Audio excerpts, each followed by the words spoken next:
Hey friends, happy 2024!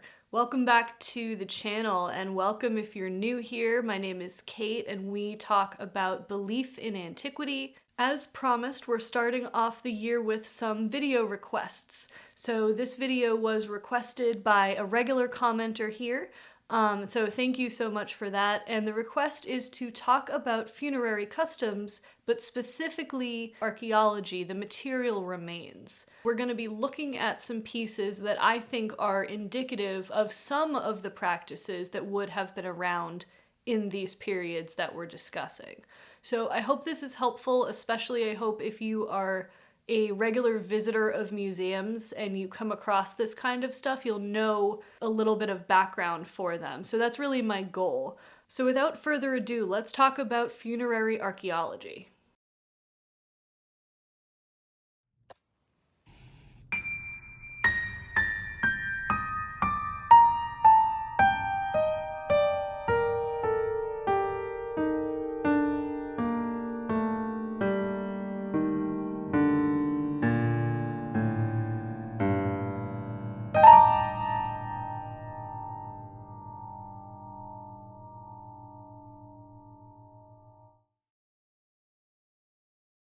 When it comes to archaeological remains, some materials survive better than others.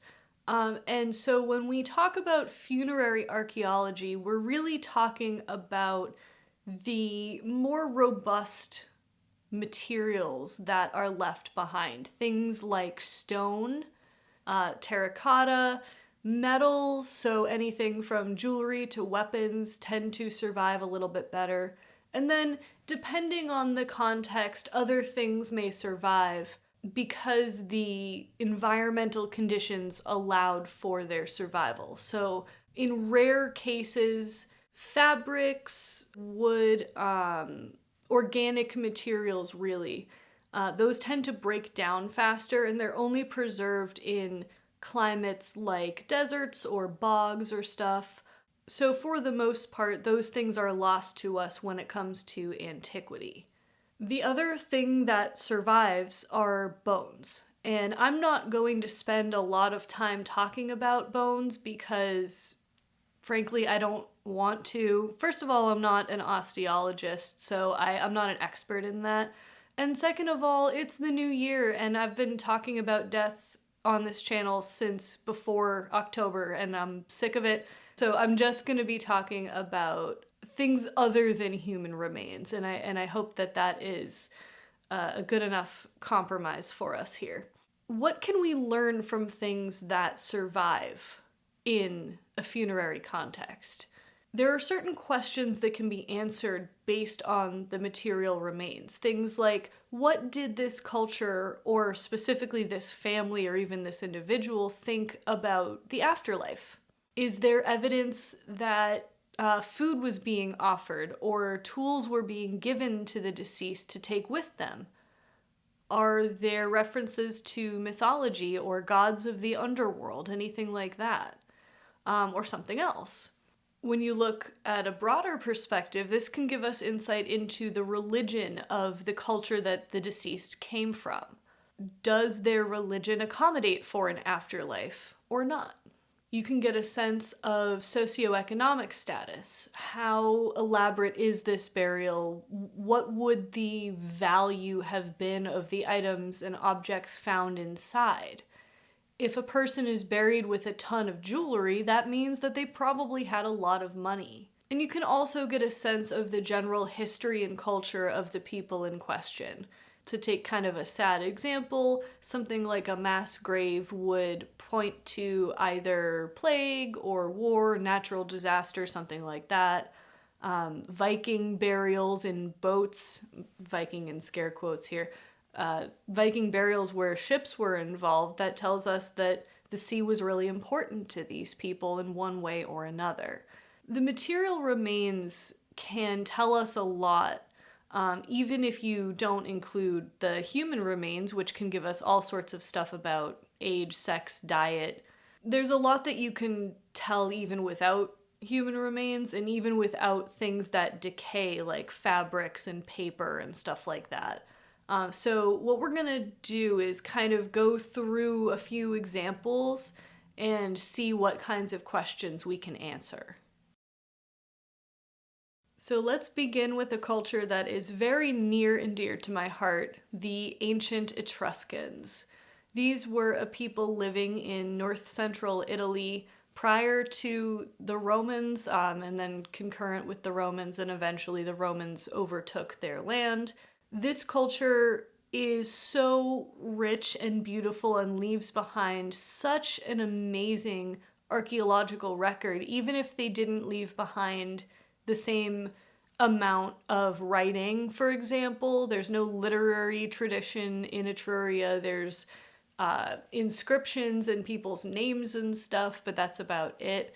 Even without written sources, we have so much that we can look at from the Etruscans that we really get a sense of who they were. So I'm really excited to bring this material to you if it is, your first time encountering it. The Etruscans celebrated funeral games, which would have been athletic competitions held at some point during the funerary observances. And there is a theory that maybe this is where Roman gladiatorial combat comes from, but I'm not going to get into the debate about that. It also seems likely that banquets were held in honor of the dead on the day of their funeral, or the days of their funeral, perhaps on their birthday or the anniversary of their death, something like that. Now, I can't talk about the Etruscans without talking about the city that I worked in, beautiful Orvieto, which is in the region of Umbria in Italy. This is one of the most important Etruscan cities, if not the most important. There's a lot of archaeological sites in and around it. It has a big necropolis or cemetery that's located on the downslope outside of the city. The city's on a plateau. And this is a huge site with all sorts of stuff that comes out of it, including inscriptions, and that's really exciting when we don't know the Etruscan language. It's huge. There's over 200 burials there. It was in use for centuries, and so that is one of the most exciting sites. I did not do archaeology at that site, but I have visited it, and I learned about it while I was there. It's really, really cool. There's also mound burials in some of the hillside towns. This is a different style of burial, so you can see already there's a lot of variety. And one thing that I want to point out, in the museums, I remember, my first few times going, that what always stuck out to me were funerary objects, so things left in graves that have been excavated, that were broken. Not because they broke accidentally or just, with time, but they were intentionally broken. Either because they were intended for the realm of the dead, this idea that things that are made for this world don't work the same way in the underworld or the afterworld, that they must be broken in some way, or a more practical explanation is that they were broken so as to render them useless in this world, and therefore they would not be stolen from graves. So a religious and a practical explanation for that practice. But getting back to our purpose, the type of funerary art that I want to show you from the Etruscan period and from the Etruscan region is tomb paintings. So Etruscan burials could be very elaborate, and some burials were set up like little houses with walls on the inside that would have been painted pretty elaborately. And this, of course, was not for everybody, but this was one of the practices that the Etruscans used as part of their funerary rituals, and it leaves behind some of the most exciting evidence for how the Etruscans lived. So I'm going to present to you two examples of this, both from Tarquinia, which is the site maybe most famous for this kind of art. So the first one is called the Tomb of the Augurs, and it's so called because, as you can see by looking at the picture here, There are two figures that were thought of when archaeologists were first uncovering this material. They thought that these were augurs. They were reading bird flight for divinatory purposes. That's not the going theory anymore, but that is where the name of the Tomb of the Augurs comes from. So this tomb dates to the 6th century BCE, and it's one of the earliest depictions that we have of funerary customs. They're actually showing the customs that they're doing. They're giving us a picture, a literal picture of what they were practicing. So on the right wall, if you're looking at it from the entrance, you see more of these priest-type figures making these gestures, suggesting maybe that there was some sort of divination going on. There's lots of birds flying around, and one of the figures, this guy right here next to the wrestlers, is holding like a curved staff, which would have been one of the signs of diviners or priests in Etruria, so that gives us a good indication of who he is. There's also a small figure on the side here, and then you have this curious figure, this seated person dressed in all black. The going theory is that this may actually be a depiction of the deceased, who, interestingly enough, is wearing mourning clothing and is looking pretty bummed out to be missing all of the excitement of the funeral rites. And these would have been exciting times. Yes, they're sad, but they also would have been celebrations of life, if you want. Something akin to like a jazz funeral in New Orleans. Next to the two guys that look like they might be augurs are these two wrestlers, and these are representing the funeral games. And how beautifully are these preserved, right? This is just gorgeous, gorgeous material. So already, just by looking at one example of an Etruscan tomb painting, we have a representation of funeral games, possibly a depiction of the deceased. We have divination happening. There's a lot going on. And the last thing I will say about this tomb is that typically, so this image that we're going back to is the far wall when you're looking at it from the entrance, so the one farthest away from the door, and it has actually a door painted on it. This tomb is not the only example of this.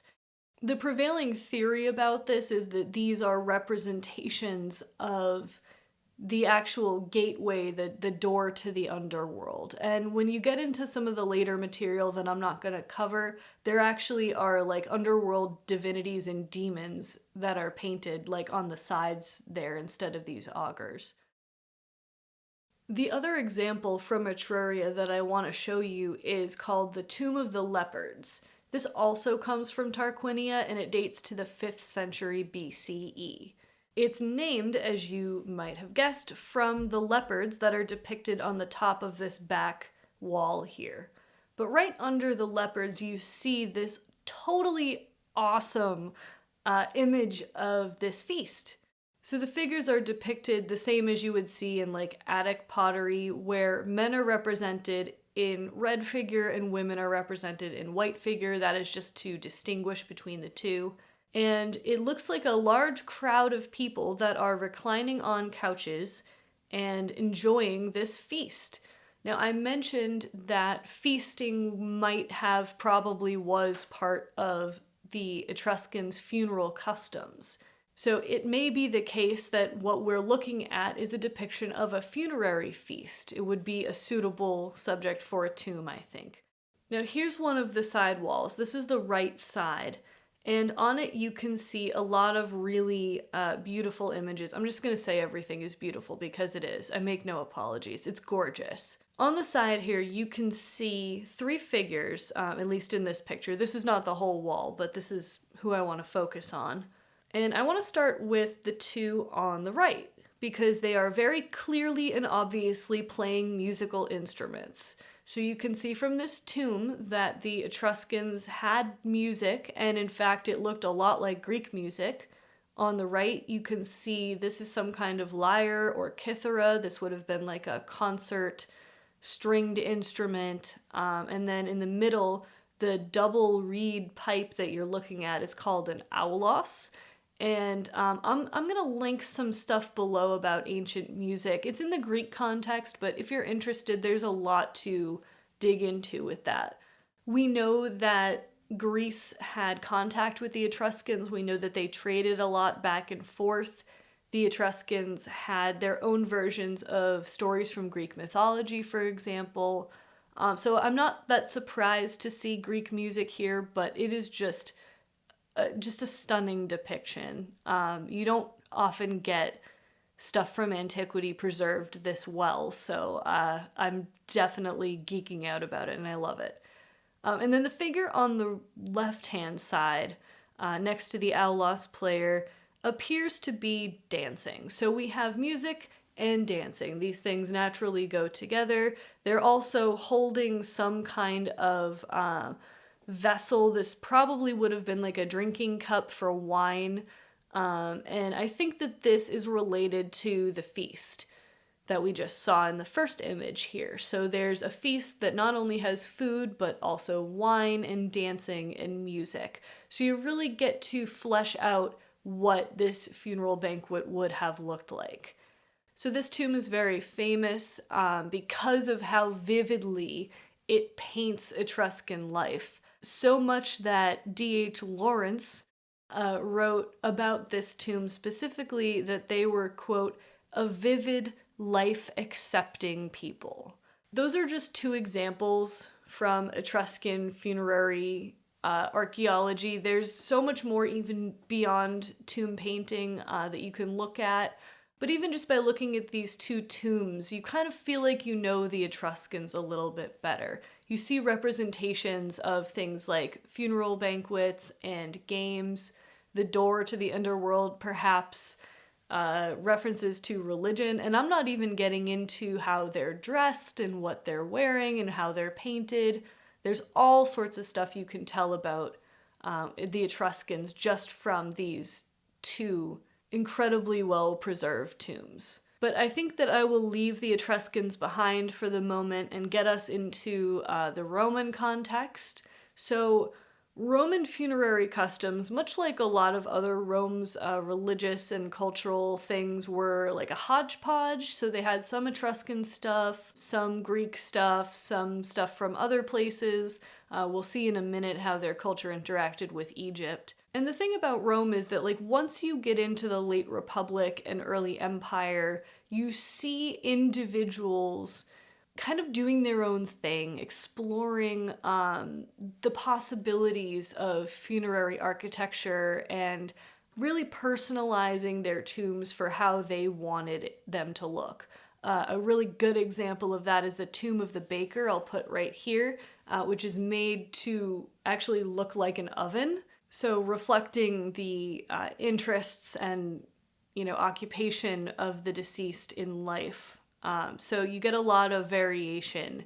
But if you ask me what's like the most important type of funerary remains that we can look at, I would say inscriptions. Because the Romans, unlike the Etruscans, did do a lot of writing, and it was much more widely available. Even for people who were illiterate, they could go and hire a scribe, and that primarily would have been how these were produced. And the reason I think it's so important is because you really get an insight into the psychology of individual Romans. And again, you can tell so much about their situation just by reading what they left behind for us to read. So I'm going to show two examples of funerary inscriptions that I think are some of the most significant objects that we have. So the first one here, we don't have a secure date for this, but it's probably around the 2nd century CE. And this is what we call a funerary stele, which is just like a flat, almost our equivalent of a tombstone. And already this is a pretty elaborate one because there's an image on it. So that says that the person who had this produced, who purchased this, had a significant amount of money. So let's go through what it says. The top line here, you have diis manibus. Sometimes this is spelled just dis manibus with one I. It's just a variation. And what it means is to the divine shades, to the holy spirits. This is an invocation that is, by this point, fairly standard. It's the same kind of as like RIP. It's just like a stock thing that people say, but it's a reference to the spirits of the deceased and the underworld and all that stuff. So this next word, sacrum, that refers to the tombstone itself. So this sacrum, for, and then you get the person's name. For philologists, the name is in the dative, which means to or for this person. P. Sextilio Fortunato. So P is the standard abbreviation for Publius. So this guy's name was Publius Sextilius Fortunatus. This is not a usual, typical Roman name. Fortunatus is not typical. It's actually more akin to slave names. Slaves were often named by their captors with like adjectives. So they didn't always keep their own name in their own language.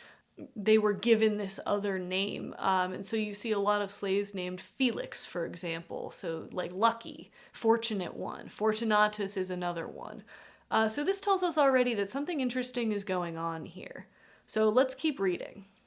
Now, right before Fortunatus, you get P. Lib.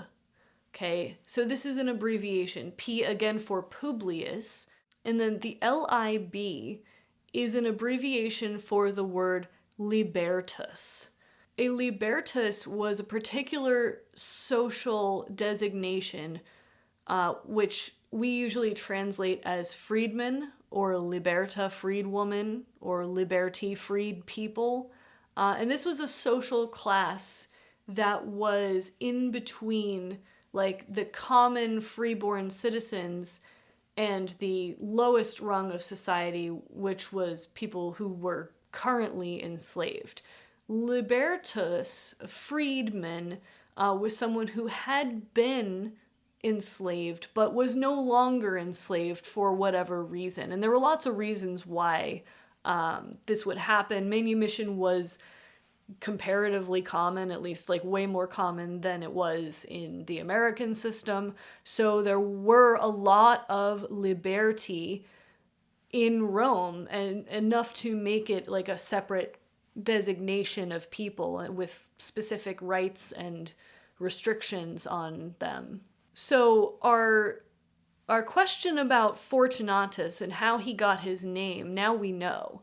He was enslaved. He was enslaved by someone named Publius. And in fact, he took the name Publius upon manumission. That was pretty common. And actually, Sextilius is probably also the name of his former captor, former master. So that is who the tombstone is dedicated to. Let's read on. The next line here, qui vixit annos, and then you get a number, and then you get mensibus, and then you get another number. Mensibus is abbreviated, but that's what this means. Fortunatus, who lived for 22 years and 3 months. So far, this tombstone is looking very much like a modern tombstone. Rest in peace, so-and-so, who lived, on these dates.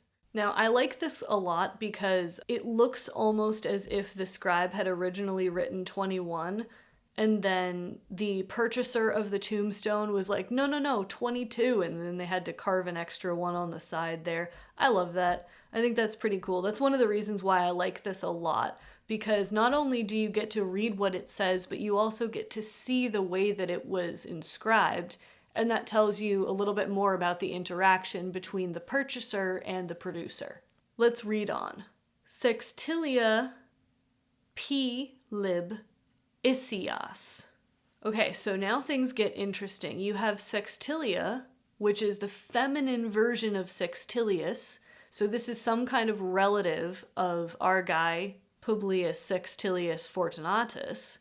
And we see again P. Lib. So we see that she is a liberta, exactly the same as Fortunatus had been a libertus of the same guy Publius. And then Isias is probably her surname. So whether that's a married name, maybe she got married after she was freed, or maybe this has some other thing to do with her. We don't really know. And her name is in the nominative, which means that she is doing some kind of action. So let's read on to see what kind of action she's doing. Filio carissimo fecit. Okay, so the verb fecit here from facio, meaning to do or to make. So she made, and then you go all the way back up to the top, she made this sacrum. So now we finally understand what's going on here. I'm not going to regale you with Latin word order or anything like that, but essentially this woman Sextilia, who is a freed woman, has set up this tombstone for Steleus Fortunatus, and she tells us filio carissimo. He was her most dear son. So my favorite thing about this tombstone is in this line, and that is that carissimo is usually spelled with a C, but here it's spelled with a K.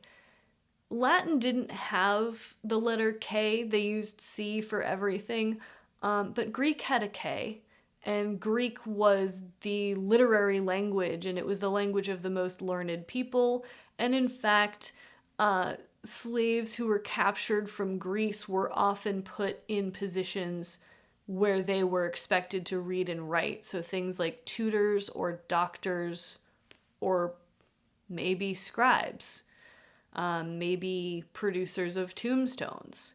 Or it could have been that Sextilia and her son were themselves Greek and she was telling the producer how to write. So we're getting a little sense that someone in this interaction is Greek. Now the rest of the inscription reads, Et sibi et suis et libertis libertabusque posterisque eorum.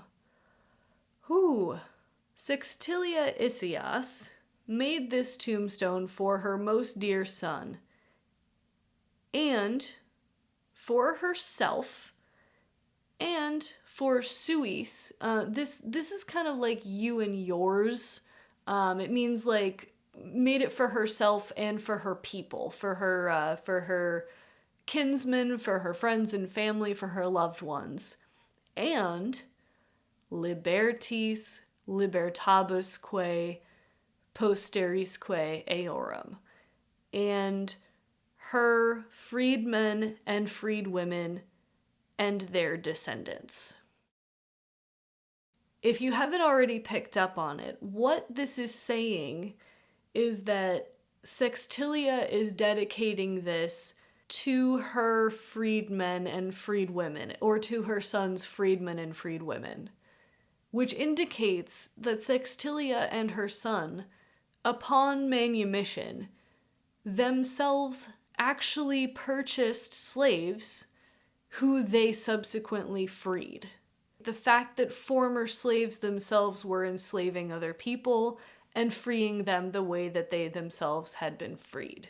This is a very intriguing object. It is very richly decorated. The lettering is beautiful. You don't always see lettering that is this high quality. This would have been a very expensive item.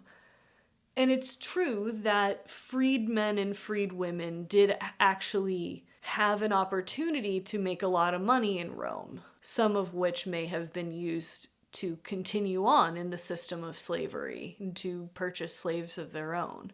We see where, our understanding may not be sufficient to explain, okay, there were enslaved peoples who then were freed. But that's not the full picture, is it? The other Roman inscription that I want to look at comes from the 3rd century CE, so a little bit later even than that. And it's this image right here. So the first thing you might notice about it is that there's 2 different scripts on here. At the top and the bottom you have Latin letters, and then in the middle you actually have Greek letters. This is not unusual. In fact, we saw it in the last inscription, but it does show that these 2 languages were very closely connected with one another, and that a lot of people spoke both. Starting at the top, you have DM. This is an abbreviation for Dies Manibus, again, RIP. And then I'm actually going to skip the Greek and come back to it and start with the Latin. So down the bottom here, you have the name of the deceased, Liciniae Amiati, again in the dative signifying that this is set up for Licinia Amia, or Amias maybe. And then you get a description of her, also in the dative. It says Bene Merenti. She lived well deserving. And then Weeksit here, it just means she lived, and then the rest of it is cut off. I would imagine that you'd have like the dates of her life or her age, how long she lived. So far, very straightforward. But let's take a look at the Greek. So I'll put a transliteration here. This says ichthus zontone, which means fish of the living. Fish of the living? What does that mean? As you can see, it is also illustrated with a couple of fish and an anchor. Was this person a fisherman? Was Licinia Ammias a fisherman? Maybe. But there's actually a better explanation. I hope you're ready for your mind to be blown, because my mind was blown the first time I encountered this many years ago.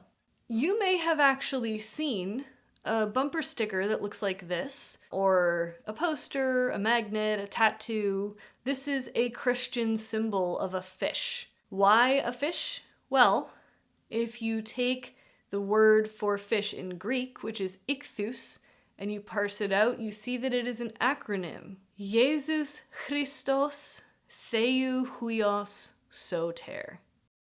Jesus Christ, Son of God, Savior. Early Christianity, as you may or may not know, was not well accepted in Roman society, and they needed to be very careful when discussing their faith. So they came up with a lot of secret symbols and acronyms, and this was one of them. So if you see this fish, I mean, this is one of the oldest Christian symbols that there is. This tombstone itself is actually one of the earliest depictions of Christian art. So we get a lot out of this tombstone, fragmentary though it may be. We really don't have all of it. So to recap, you have rest in peace, Dies Manibus, to the divine shades. You have fish of the living, meaning like the savior of humanity, with a little illustration, and then you get the name of the deceased. It's bilingual, it has secret symbols on it, and you'd never know looking at it. Just an unsuspecting Roman would say, fish of the living, what's that all about?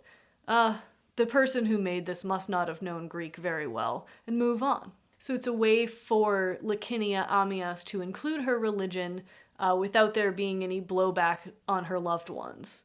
We've been talking about the blending of cultures, and that's really how I want to end this video, by talking about a very specific example of cultural blending, and that is Romano-Egyptian mummy portraits.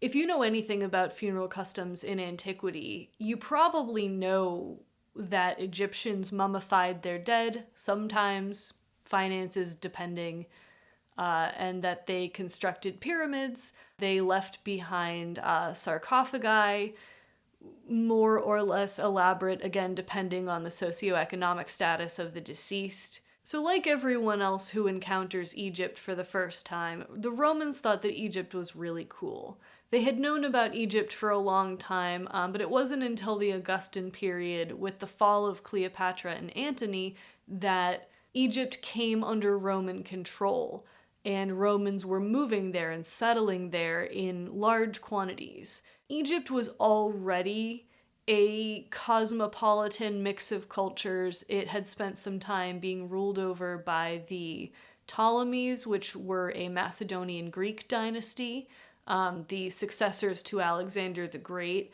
and that's where Cleopatra comes from. So that was her dynasty, was the last one before the Romans took it over.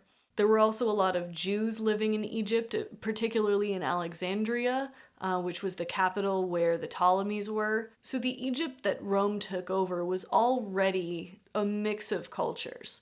the way that we see Rome really making its mark on Egypt is in some of the burials that are from probably aristocrats. So these portraits primarily come from the area of Fayum, so they're sometimes called the Fayum mummy portraits.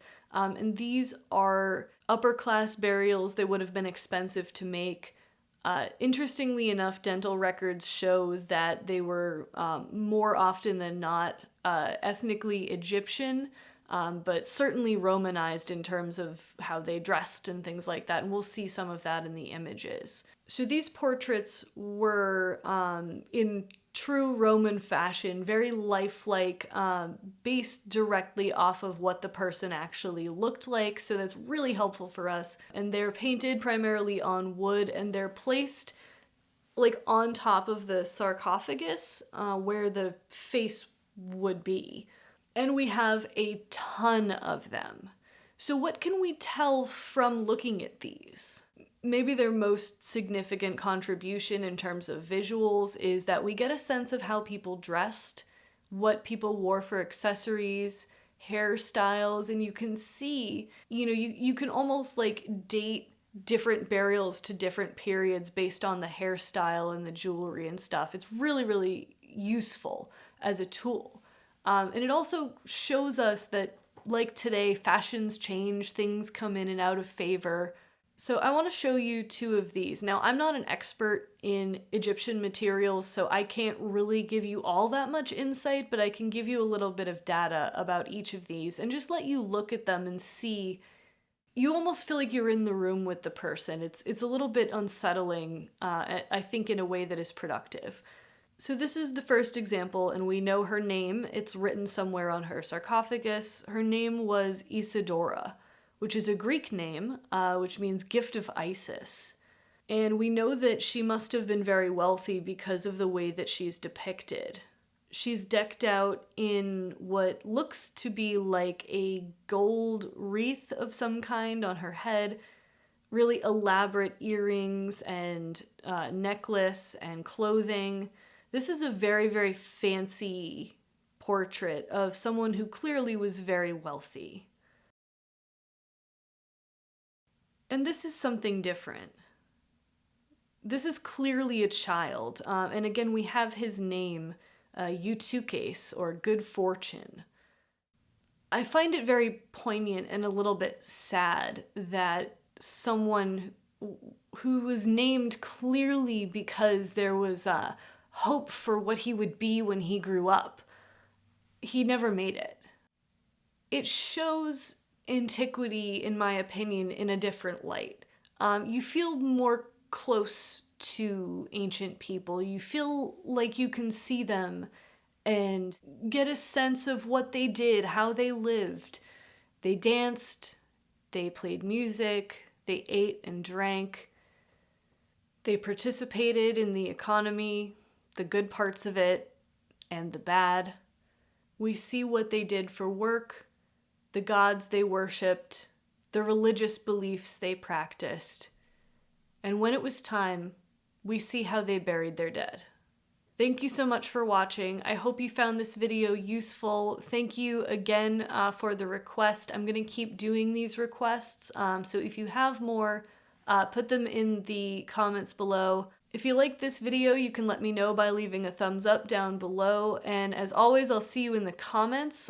Keep those comments coming. We always have such a good discussion down there. Happy 2024. I hope this year treats you well. I'm looking forward to hanging out more and putting up more videos. So that's all I have to say. I truly appreciate you. Thank you so much for watching, and I'll see you next time.